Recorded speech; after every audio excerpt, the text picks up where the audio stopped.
Hello everybody, welcome to episode 94 of Short Viewers. Today we'll be going over chapter 1181 of One Piece. Now this chapter was peak, because it was what everyone has been so patiently waiting for, getting to see Imu in an actual fight. And it did not let down. So we start off with the chapter with just reminiscing on Harold and Loki obviously getting a little bit riled up about this. He mentions how Harold died, I believe, at 144 when most giants lived to about 300. He's like, he died way too early.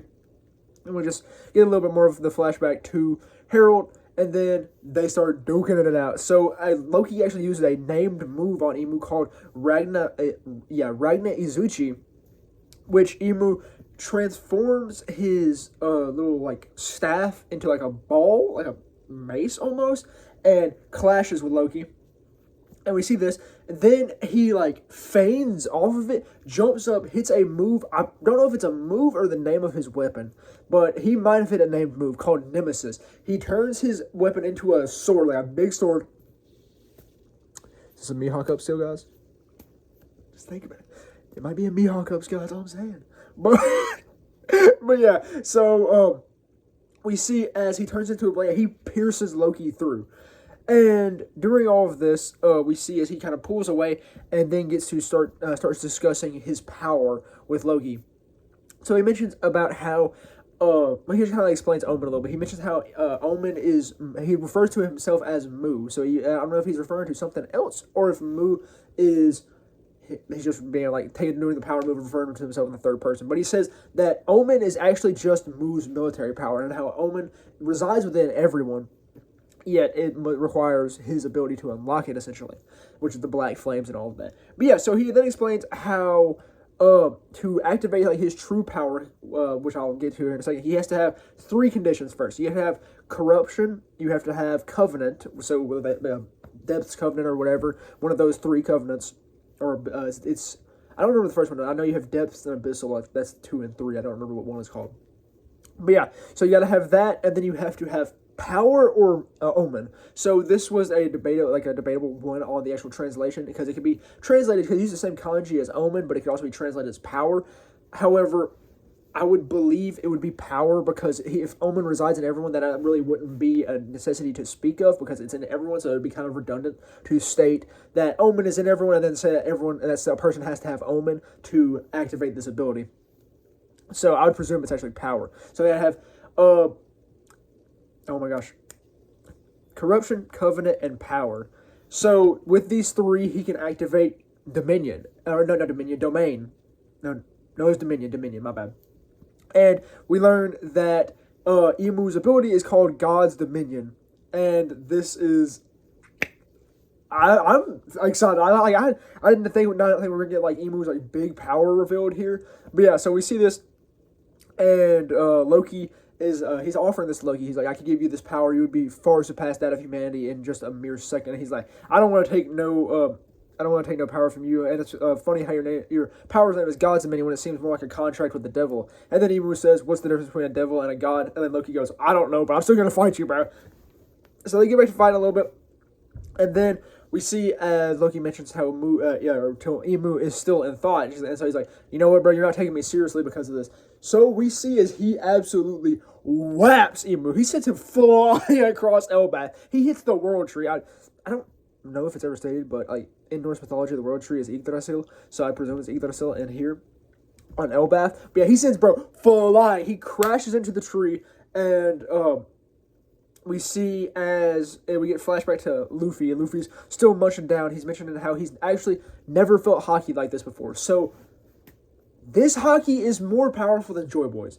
So, or he's never felt anything like this before. It doesn't say hockey, but he says he never felt anything like this before. So we can presume that he's referring to the hockey, because that's the only way he really knows that Imu is here. So that states that, I believe that statement reveals that Imu's hockey and Imu himself are not disabled.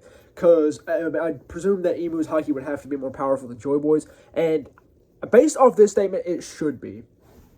But yeah, so we see Luffy's munching down. He's like, I gotta eat all this food if I want to be powerful enough to go up against this. But then we see as Loki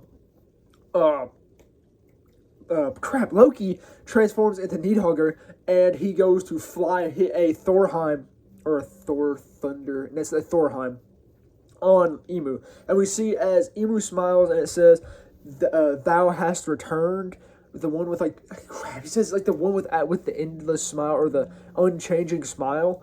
So I wonder what this is in reference to, because I he's not referring to Luffy, I wouldn't believe, because Loki is the one fighting him here, and he saw Needhugger change form, and I'm just really curious about who has returned. What is Loki the, I guess, kind of reincarnation of? Like how Luffy's kind of the reincarnation of Joy Boy in a way. So I'm really curious, because, like, I don't know what he could be talking about, because, I mean, the smile often refers to the will of D. However, I don't know if I don't believe Loki is confirmed to be a D yet, and, like, he could just be referring to another very powerful entity that existed in, Imu's time. And with the title of this being a god and a devil, I know it's probably just in reference to that line by, the name of this chapter was, I believe, yeah, a god and a devil, or a god and the devil. It was something like that. And I believe that's probably just in reference to the Imu's line, but this could possibly be an indicator that Loki has reincarnated as a god again, like similar to the war god. Maybe that's why Ragnar stays with him, because he is a reincarnation of the war god.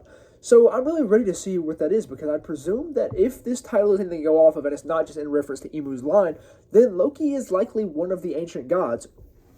So I'm ready to see how that plays out. Also, what was I going to say?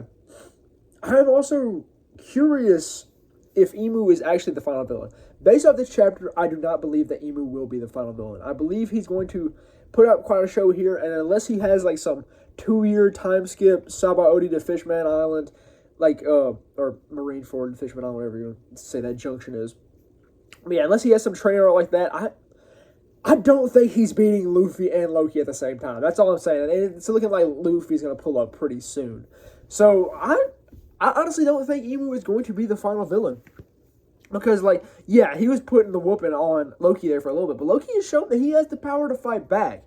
And Loki really shouldn't have the ability to go hard against the final villain without, like, dying.